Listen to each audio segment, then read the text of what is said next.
It's NBA off season, and with less basketball to watch, although there's still WNBA, we got Olympics coming, it gets me down the rabbit hole when it comes to what content I can engage with. So, Milton, James, Oh boy. I wanted to talk about tapping the ball and ball control Yeah. today.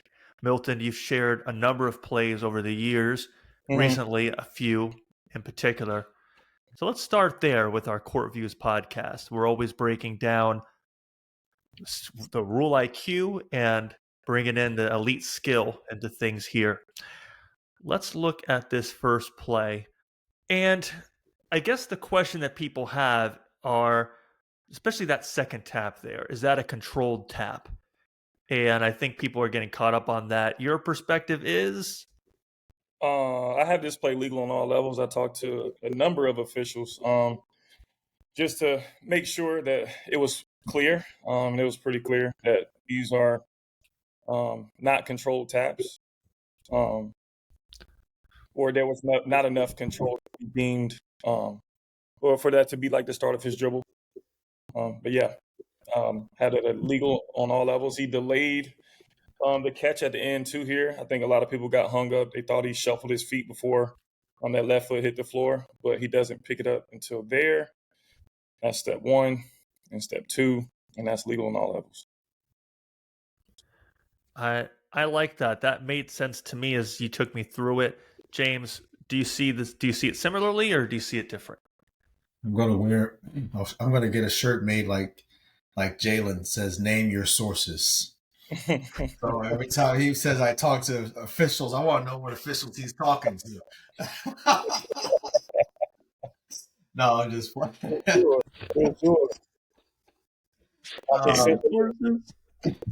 Name your sources. No, this looks good to me. This is legal. Yeah, those taps are not controlled.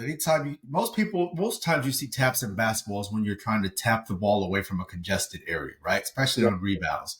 Tap, tap, tap. So taps are they don't count for anything. They just, that it's not team possession. That's what's critical with a tap. Is it tap, no possession, controlled possession, and different things changes with the rules when you have control versus not having control. So I like this as a legal play all the way through. Yeah.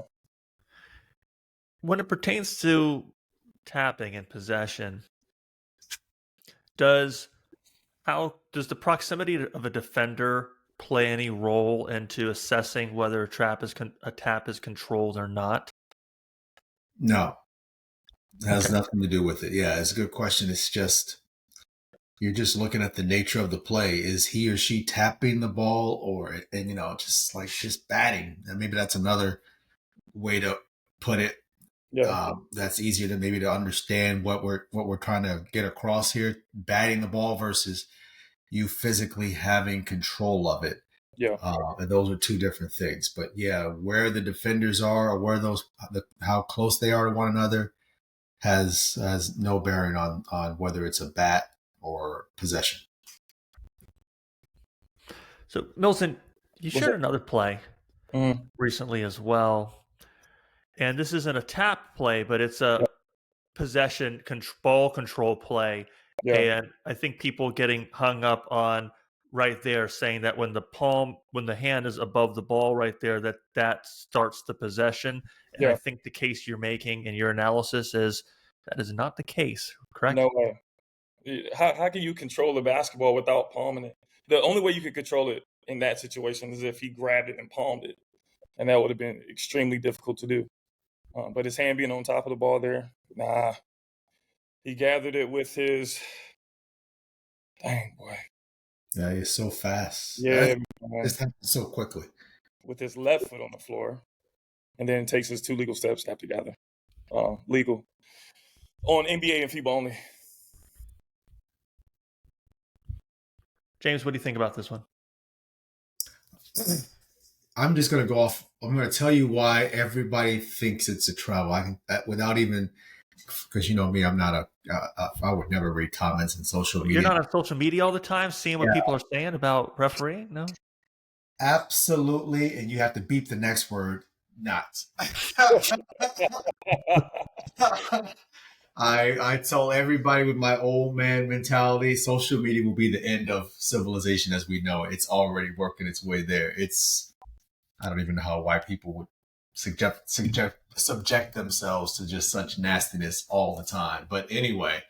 Except on the MDW handles and Ref Masters handles. Hey, Those are that's the only because places. we're all about trying to, Yeah. lift That's up and be fine. positive, right?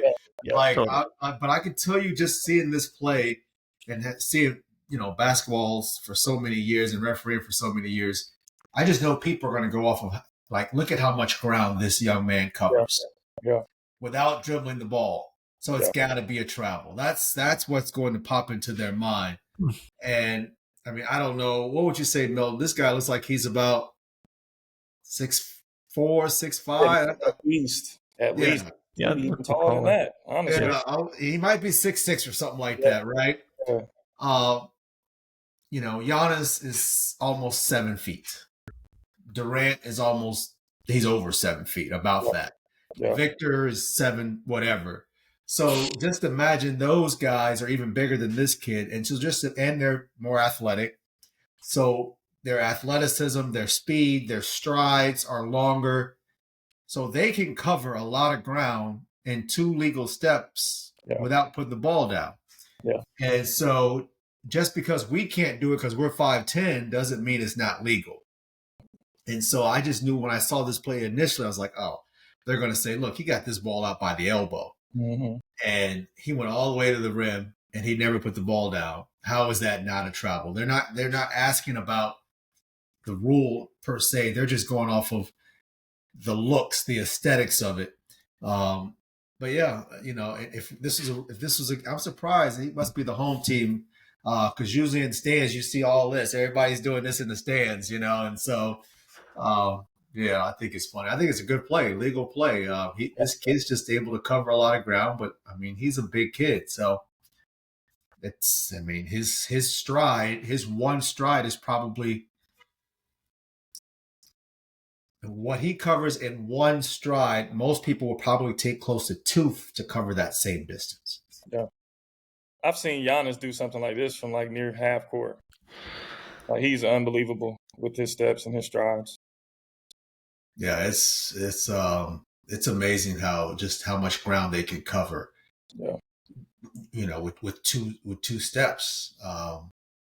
And like he said, this is NBA FIBA because high school and college has a little different rule with what when they start counting their steps and things like that. So, but yeah, because you have to on this play you can have to say, is that the gap? You have to determine when the gather is. That's what it always comes down to, right? Because after that, if that foot's on the floor with the gather, he gets 2 after that. So then we can have debates on the gather. Like, do you think this is the gather here? Do you think it's here?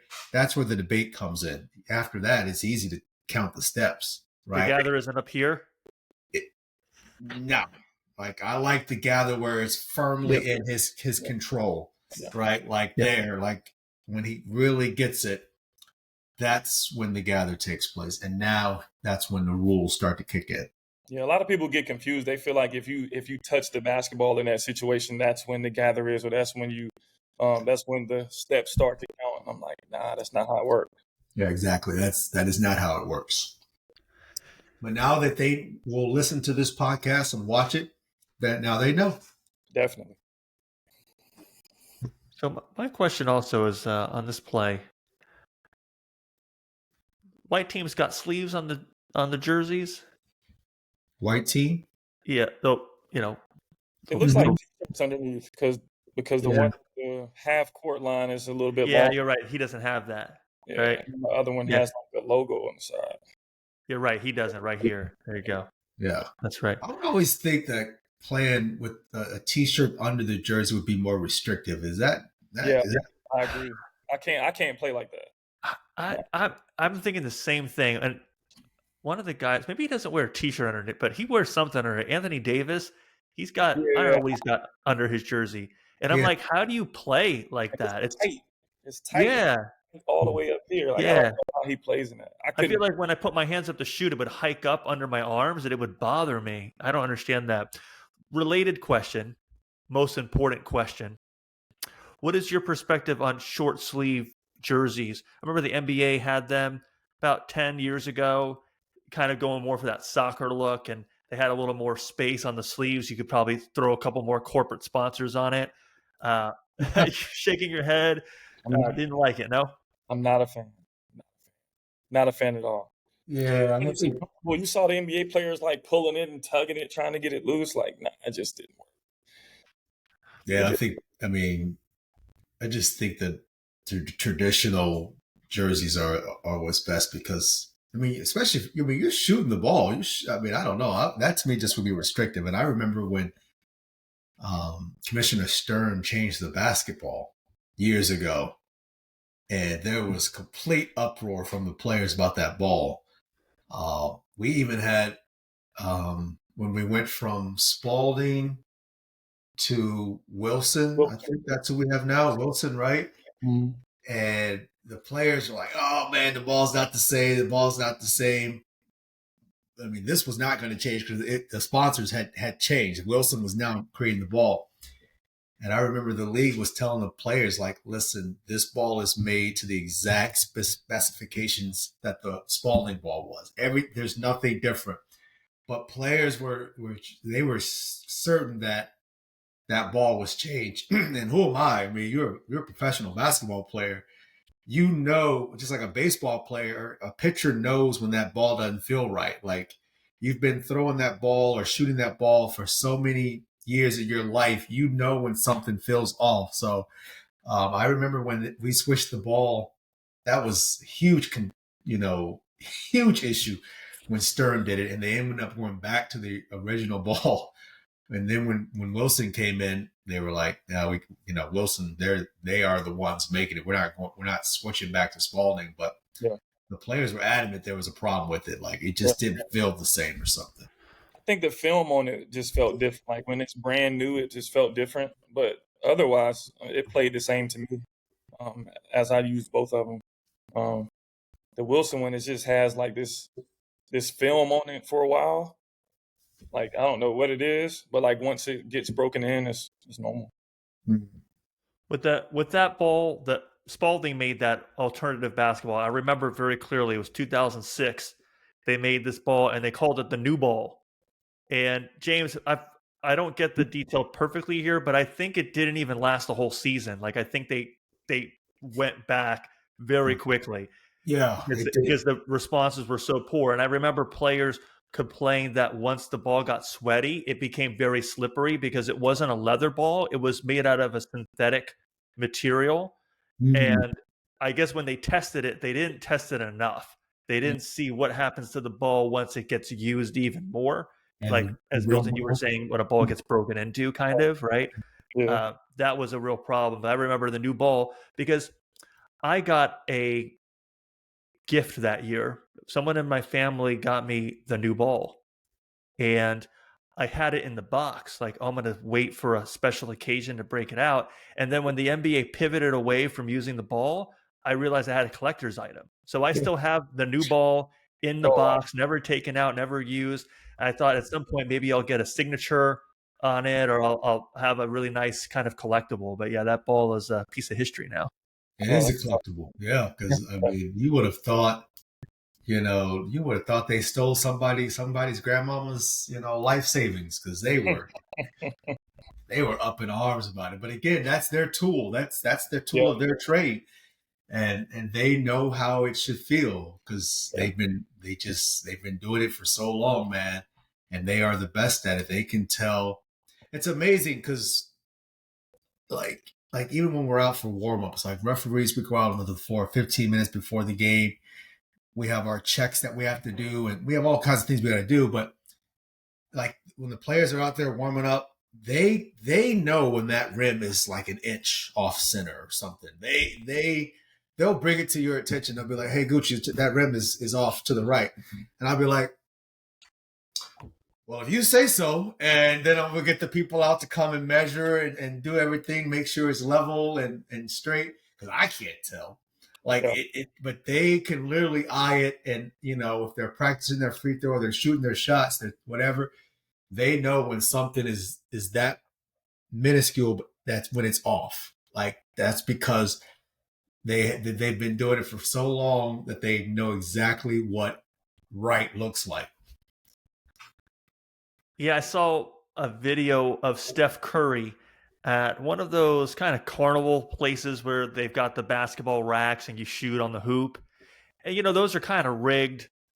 Like, the height is a little different and the size of and I remember seeing Steph Curry go on a couple of racks and kind of shoot like a human being.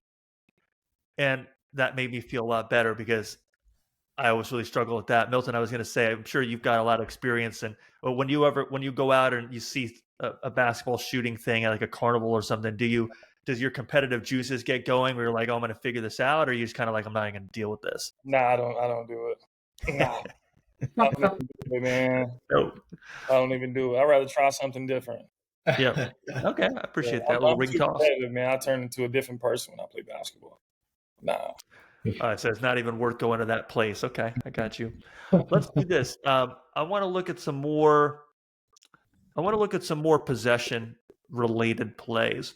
This was a play from the NBA. You posted on this actually. Well, yeah, let's look at this one too. I clicked this one by accident, but this is a good one. This is a really good one. Yeah. So break this down for us, Milton. What do you see on this play? I believe this was technically a travel. The only way I believe that he got away with this one is if the official felt like the defender's arm may have touched the basketball. But otherwise, I believe that that one was actually a travel. Because it looks like he just drops it, right? Yeah, it does. It does. Yeah. And then we'll see the official there in the corner, I assume in the lead position there, James. Mm-hmm. So curious your thoughts on this, if maybe that's what the official's interpreting there, and he's basically, he doesn't want to guess, doesn't want to call a violation here unless he's absolutely sure it's a violation, or if there's something else at play. What do you say, James? So I can only give NBA interpretations, right? Because that's what I know. I have very limited knowledge on one small subject, NBA referee, and that's all I can give you in life. So you have to make a couple determinations here, actually, as a referee. This is not as easy as it looks. So number one, you have to determine if the defender flying by there, number 13, does he touch the ball? That's the first thing. Now, if the answer to that is no, then this is a travel. Yeah. Let's start with that, right? That's pretty simple. If the defender doesn't touch the ball there with his arm, any part of his body, doesn't have to be his hand, any part of his body, if he doesn't touch it, this is a travel. That's number one. Now let's say number two, a part of his body does touch it. Let's say as he is flying by on that closeout, his forearm touches the ball. Well, now you as a referee have to determine, does that cause the ball to come loose, that contact? If the answer to that is yes, then this is a legal play. If the answer to that is no, listen, he may have touched it with, his forearm, but the guy, really what's happening here is the offensive player, his shot's been thrown off due to the contest. And so now he's just going to purposely drop the ball and then go and be the first to touch. That becomes a travel. So you're having to determine, does the contact by the defender knock the ball loose? If it does, he gets all three all over again. Dribble, pass, shoot.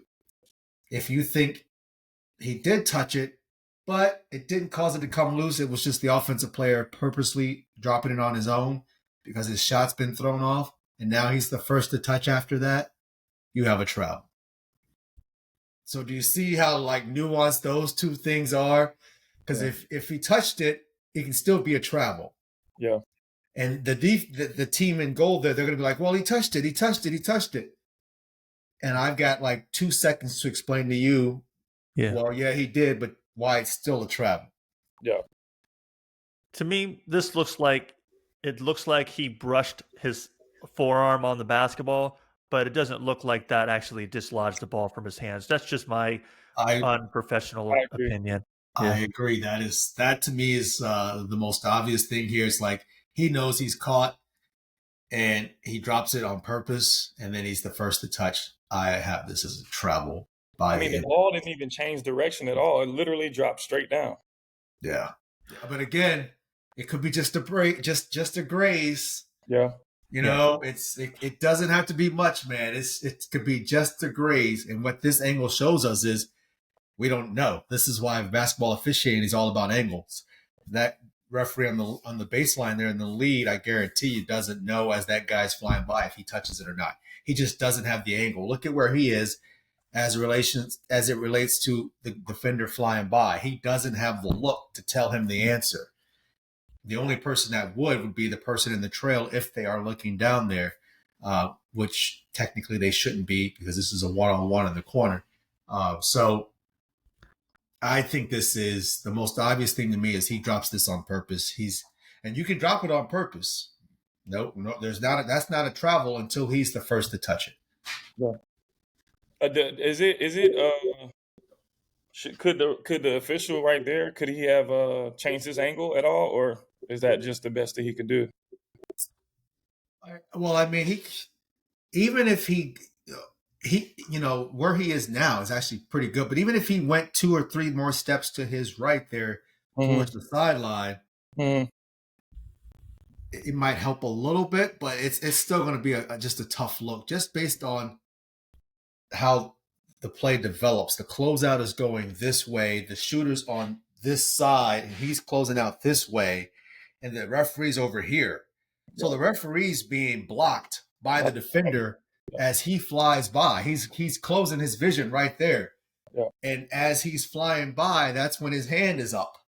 And so you're obstructing the guy's view to see what happened. And so it's like this. It's like, and I'm the referee, and I'm like, ooh, what just happened there? Because I can't see it. And now my vision opens up after he goes by, but the play's already happened. Like now I don't know if he touched it or not. So now I'm not going to guess as a referee if the guy touched it or not, because the ball is not giving me any indications. Like, I don't know if he just glanced it off of, if that ball glanced off of his forearm as he went by. I don't know anything because literally as it happens, this is what I see. And it's like, that ain't good. Like, I don't know what just happened. And now my vision is back. So that's another nuance about officiating that most people, well, nobody really knows, unless you talk to officials or unless you have officiated before, is that if you're not 100% certain, probably not going to call that against the offensive player. Like, the offensive player always gets the benefit of the doubt in those situations. Well, I wouldn't. This is good. I wouldn't say that. I would just say you just don't want to guess. You don't want to, whether it's offense or defense. Like, let's say a defense reaching in, and did the defender get the ball or part of the hand? You don't want to guess if you don't know. If you don't have 100% certainty as to what you saw. And that's why we always say errors of omission are better than errors of commission. And so it goes both ways. What we're really trying to teach officials, sometimes the game beats you. This is an instance where the game is, what I mean by that is there's absolutely not much you can do as a referee. The defender flies by and takes away your vision. That's just basketball. Yeah. What we don't want to do is compound that potentially with an error that we don't, because we couldn't see it. Like, this type of play doesn't happen all the time, so this is not something that's going to happen 50 times a game. Yeah. But when it does happen like this, either you do nothing, and maybe your trail, who has a better look, can help. But if your trail doesn't have the ability to help, then you just have to live and die with what the play is, whether it's right or wrong. but we really want to minimize guessing out there on the floor. Guessing gets us into trouble all the time. Yeah. I wonder too, like, in order to like keep the other officials occupied, does movement off the ball help? In an isolated situation like this, would like movement on the ball keep the other two officials more engaged, so they aren't able to see these types of plays? Yeah, absolutely. Absolutely. If you've got action going on off the ball, which you certainly have at these professional levels, right? Yeah. The action is, it's like a magician, and I'm showing you the ball here, but all the action is going on over here, right? That's what happens in the game that we have now with basketball, with no a positionless basketball where it's 1 through 5, 5 out. You got 5 shooting threes now. The floor is spread, fast offense. There's so much action going on off the ball that those other two officials will be occupied with that. Yeah. And so this play ends up being just the lead on an island. We call it like being on an island by yourself, where there's no one there to potentially help you. And so, you just have to do the best you can with the play. Yeah. And if you don't know the answer to the play, always the best course of action is to do nothing. One thing to add in there, James, you said this type of play, this exact type of play doesn't happen that often, but contested shots in the strong side corner do happen quite a bit. Yeah. And what we see sometimes is an official in the lead position there at the baseline guessing on contact, calling a foul, calling a contact foul on the shot, where maybe upon replay or a different angle, we see that the contact was either incident or marginal. But another member of the crew that can help on this play sometimes, James, that I see is the trail official, who's on the strong side, but usually by the 28-foot mark. If they're able to help on this play, then yes, they could help get this right. But often, of course, the trail is working on coverage off the ball, to Milton's point. So yes, if there's less contested matchups off the ball, then that trail official can help to make sure that they get this play right. But usually they are, working on other parts of the court. Absolutely. We had this kind of similar play. I was in the lead. I want to say it was the playoffs. I'm almost certain it was the playoffs this year. But anyway, I'm in the lead. It's in the corner just like this. And I'm refereeing the 3 points. We go up with our eyes to referee point of contact from wrist to elbow, and then we're supposed to take the shooter back down. Well, I get stuck with my eyes up because the defender comes and closes out and just gets that ball. And I'm like, oh, yeah, you got the ball. And then all of a sudden, here comes the defender like in my lap. I'm like, what the hell? And then the trail is like, beep, beep, offensive foul. And I was like, oh, okay. Because I didn't see any of that. I get stuck up here. I never get down to what happened here. And sure enough, after on the release, as the ball's being blocked, which is what I'm seeing, the offensive player does, like a Reggie Miller, kicks his leg out. He trips the defender right into my legs. And my trail official on that play was Tyler Ford. He was right on it, all over it. Great pickup from him, because it is an offensive foul. So, it's just sometimes, trail is in position to help, and usually they have better looks at this kind of stuff. And sometimes they're not in position to help. They have stuff going on in their house, as we call it, their primary, that they must deal with. And so then that lead is out on his or her own. But it is great when you can get some help, and it goes to show you that sometimes the person closest to the play doesn't always have the best look. Yeah, this got my wheels turning for players too, like to find any type of advantage in this type of situation. Let me tell you, all you hoopers out there, these corner threes, I want to just give you something right now. Like these, the corner threes where there is no lead, right? So let's say the lead's on the other side. So now this is the center official. Yeah. Those plays are immensely difficult for us to see. Yeah. Because if you're shooting, like you're the shooter here and I'm over here, I'm in the center position over here. Well, if a defender closes out this way, as soon as he comes by me this way and I'm over here, he's closing. I literally sometimes can't even see the shooter anymore. Yeah. Because your body is obstructing me from seeing the shooter. And now I don't know what's going on between the two of you. And so I will tell you, like Kevin Love, man, he used to always do it in those corners. And he'll, as the guy's going by, he'd go right to his right to get that contact. Yeah. And inevitably we would say, oh, it's a defensive foul. Yeah. And so we kind of changed the way we referee these plays. And now there's coaches' challenges. So we've taken away like Kevin's thunder, which I'm sure probably took away like 6 or 7 points off of his averages a game. But Kevin was always like somebody, man, he'd get that corner three, that dribble, and then give that head fake. And here comes the defender flying by. He would always go left or right to get the contact. If you're in that center slot position you are by yourself. If that defender is closing out on the side that you're on, you're dead.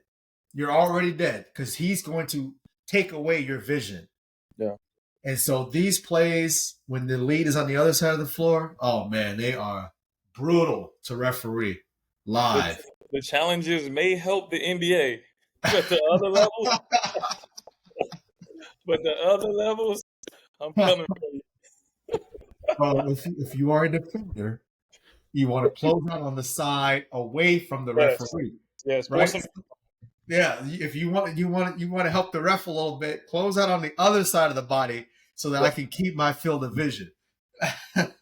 And on a shot like this, if you're under the hoop, if you're weak side, inside position on the rebound, unless the trail official's got an open look and they know where to look, you probably can get away with some stuff on this play. That's right. That is because the center official is working the backside defender. They have no vision on you, and the lead official is looking at the shot right now. Now, the lead official, to your point before, it would be hard if they take a few steps over because now they're trying to make a play call while they're moving, which is tough. But then also they've got to immediately get down into the rebounding here. But they're going to have a lapse here. So you've got an opportunity to, get a chicken wing in there, do some stuff. Mm-hmm. There's a lot of weak spots. There's a lot of weak spots on the floor, but I'm not going to give them all. Not going to give them all away because I'll tell you, man. In the NBA, they are slick. These guys are slick. Well, like you can tell it's a higher level than anywhere else in the world because of their IQ. Yeah. But I'll tell you what goes on in the NBA is, like, say you're off ball, like it's always off ball. So because everybody's watching the ball, like right now, everybody in this stadium is watching that action right there. Everybody. Somebody's got to watch the other 8 players. Otherwise, they're on the honor system. That's what we say all the time. And honor don't work in hoops or any sports. There is no honor. It's about winning and trying to get an advantage at all costs. So at the NBA, what you'll see is you'll be off ball, watching your action off ball, and a guy will look at you, a defender. He'll look to see where you're looking. And if you're looking where he is, he knows he can't get away with shit. So he'll look back. He'll be like, oh, I can. And I just smile. I smile, but like, yep, I'm right here. What you got? Man, I know you're not looking at players, but I know Chris Paul is one of them. Gotta be. I'm telling you, it's so funny to me when they do it because it's like, yeah, nah, you can't. I've been around way too long now, but they look back to see where you're looking, and if they see that you're not looking there, that's the green light to do some shit. They are about to do something, and now you're gonna be like, what the hell just happened? Because you weren't looking there. But when you look right back at them, because it's like, yeah, I'm looking at you, I'm watching you. It's so funny because I just smile. And then they smile. It's like, okay, I guess I got to go back and play regular defense, like legal defense here. Yeah. Trying to find some holes, Yes, always. I love that, Milton. That's what Rule IQ is about. The rebounding side, man, you can get a little cheap shot, get you a rebound, an offensive rebound or something. I need all that. Absolutely, no doubt. I love this. I love how we went 25 minutes on this clip. That's what we do at Court Views. We go 25 minutes on a 3-second clip where we kind of had the call, right? Yeah, make the call. That's easy. We went in 7 layers deep on this. I love it. Let's look at another play here because sometimes people complain, y'all are just talking about, you're always just saying everything's legal. Yeah. Milton, I think I think your call on this was that there is a travel on this with all of the shuffling here and the feet, Yeah. right? So take us through what you got here. Just technically an access point travel. Just relocating the foot. That's all it is. It looks like pivoting, but it's not. She's actually moving her foot in away from its original point instead of pivoting and turning, which is legal, but this is not, technically speaking. Yeah, no, this is good. No, and I like okay, she's a hooper. She got the pants on and she's hooping in pants and she's just knocking down the long range three from like the 28-foot mark. Right, with the headphones on. With the headphones on, Totally, right? yep. I always felt like that's basically just to show how little you have to really try, you know. Yeah. I'm someone, you know, I'm people look at me, they're like, oh, he doesn't play basketball. So when I'm playing at the gym and someone wants to go one-on-one and they still leave their headphones on, it's like a disrespect. Yeah. You know, like, oh, like you're not even going to take your headphones off to try to deal with me. But so James, yeah, this is access point travel, pretty clear cut. Yeah, absolutely, exactly. Look at where her foot starts when she gets the ball. It's right there on those volleyball lines. Mm-hmm. And then when she, now look at how many, it's a foot or so behind that. Yeah. So this is where we're trying to educate fans. We showed the first clip of the young man covering a lot of distance from the elbow to the rim, and that's legal. She moves her foot, basically a foot, and it's a travel, and it is. And where you normally see these access travels is when the defender is up on the ball handler. Yeah. And so that access travel it's for the offensive player to get their space so that they can, make their move and do their thing. They're pivoting back. They're accessing back because they're trying to get the space from that defender. And it is an advantage. And so this is why we try to teach referees your eyes should immediately go to the feet on the catch. And then once you see her foot do all of this, it's like, oh, that's a travel. And then after they put the ball down, then we want to go to the defender. But if we don't take our eyes to her feet on the catch immediately, we don't know what her pivot foot is and we don't know where her pivot foot starts. And so now we're blind as to what she can and can't do with her feet before she puts the ball down. And no disrespect to her, but that's probably like an 11-year-old, 12-year-old guarding her too, by the way. Yeah. And it's funny. I will say, sorry, Sony. I do like how he chopped his feet and went out there on the closeout, right? He didn't come out all wild and crazy and put himself out of position. Look at he's chopping the feet. He's mechanically sound there. I like that. Yeah, I do like that. But then I also saw, it looks like she gives a look afterwards here. It looks like she goes, what? Right here. Right there. I did not notice that. She's like, what is this? Like, who is new phone? Who this? That's great. That's a bucket though. She shot that. Yeah, with ease. Yeah. So Milton, here's another one you posted recently, and this was just from a skill perspective, like difficulty of pulling this off was just crazy. If Kobe Bryant was in his prime, he would be working on these moves. Like, this is just crazy. So at first I really couldn't believe it, but I watched it a few times and yeah, that's just the step through at the end. It looks like that. It's just a step through. And the dribble, his front foot triggered with that non-pivot. Step through, step away, step baseline. To a long two. It picks that right foot up. It just steps through on the left and releases before the right comes down. Yeah. There. And that looks a lot like some of the stuff that you've been coming up with the last couple of years as well. There's some relationship there, I think. Definitely. Yeah. Just different variations. It's cool. It's always cool to see like people get creative. A couple years ago, this would have shut the internet down.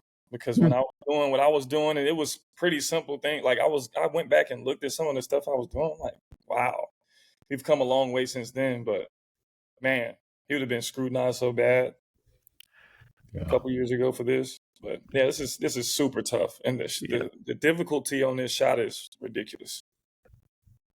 Right there, that could a bad be. shot, though. It's a bad shot. It's a bad shot. You know why it's a bad shot? Two. Because your toe is on the line. Yeah. That's one of those that's one of those Carmelo twos. Yeah, it's all that work for it to be a 2. My other question on this is does this bank in? I don't think Because so. if so, if it banks in, it loses a couple of points because there's no way that this was an intentional bank. I can't tell. But it looks like it might. I think it was just slow-mo and then Slow-mo, yeah. I don't think it's a bank. I don't think it's a bank. I don't think that. Yeah, if it's not bank, I mean, this is just beautiful form. I mean, and I like, right? So you said he finds a third way. He goes in and then he goes the opposite way and then he kind of splits the difference. And as a defender, that would definitely catch me off guard. Definitely. He goes there. That's interesting. That's good. Also, I'm not expecting him to go further into the corner. He's already in the corner, right? Right. Yeah. Man, you force somebody to take this shot, man, you did your job. Yeah. They make this, you got to live with it. There's nothing you can do. I don't know, Milton. You sound a little bit like when Paul George said after that Dame Lillard game winner, he said, "Oh, he took a bad shot." Nah. Oh, that's right. I mean, for Dame, to me, that wasn't a bad shot. I mean, Dame works. I agree. Yeah. But watching that game, I felt like that shot was good as soon as it left his hand. Exactly. Yeah. That's a whole different feel than this right here. You got him trapped in the corner. Like Dame had space to, do something else if he wanted to. I think George recently came out and acknowledged that, I guess it wasn't a bad shot. Yeah. So shout out to Podcast P on that for sure. For sure. Let me add something there for Dame because he's I would assume most NBA players are students of the game. But one thing that they did when he played in Portland is the Trailblazers brought in our former boss, that's right, Donnie Vaden, to teach them about refereeing and mechanics of refereeing and things like that. And so, because Dame comes off a lot of screens, right? He comes off a lot of screens, and every defender is going to go over the screen with Dame Lillard because he's a shooter. And he learned from watching tape, Rule IQ, what we're talking about here with Donnie Vaden. He learned what officials can and cannot see. Like the moment a screen is set and you go over that screen and here comes that trailing defender, well, you've already closed off the field of vision for one of the two, either the trail or the center. One of them is already closed just based on the nature that somebody is trailing you. And so that defender's body is closing that referee off to being able to see you. And so it has to open up to one if it's closing to another. But what it's done is it's given him an understanding of, he gets into his motion earlier because now he knows he's going to be 3 shots versus side out. His training with Don Vaden and learning how we referee and what we can and cannot see and how, rules, as it relates to continuation and things like that. It definitely is something that they thought was important enough for them to learn to just try to, again, give them a competitive advantage, but also help the players to understand what we can and can't see. Yeah. Right. And so if I tell you I can't see it now it doesn't seem like I'm just giving you fluff because I'm just validating what, whoever's training you or teaching you about what we do is telling you. Like they can't see everything because you have big bodies moving. Yeah. And sometimes those bodies just obstruct your view.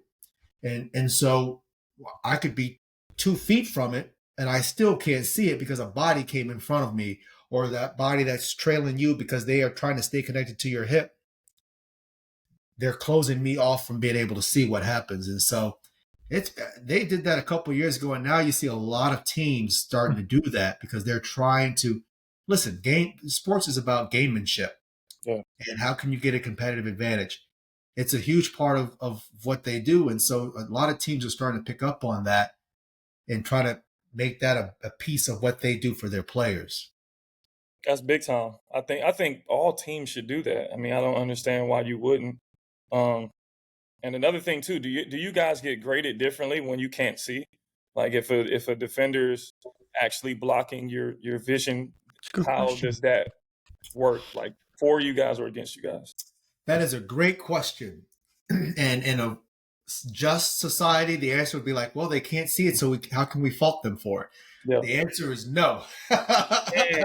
Even if I can't see the play and a foul happens and I don't call it because I'm blocked out, I still get dinged with the no call incorrect. Gotcha. And so the data is what it is. That's right. But the data is contrary to what we teach us to be a good officiating, which is don't guess on plays you can't see. Yeah. And so you can still get dinged on plays you can't see. We still. I mean, in the last 2-minute report they released, they can't be like, James couldn't see it, so it's not incorrect. Like, it's gonna. That's exactly right. It's there, what's there, But it's a really good question, though, Milton. Like James said, in a fair and just society, be different, right? I like that, gentlemen. This has been a great chat today.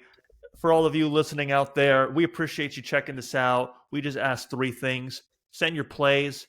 You can reach out to us, Court Views, MDW Basketball, Ref Masters, everywhere on social media. Send those plays. Share your feedback. Let us know what you like. Let us know what you'd like to see more of or less of. And lastly, spread the word. Tell other hoop heads out there, people that are passionate about the game, the same way that you and I are. Let them know about what we're doing here. We're trying to build something. We really appreciate it. On behalf of Milton and James, I'm Sony. Thanks for checking out Court Views. See you next time.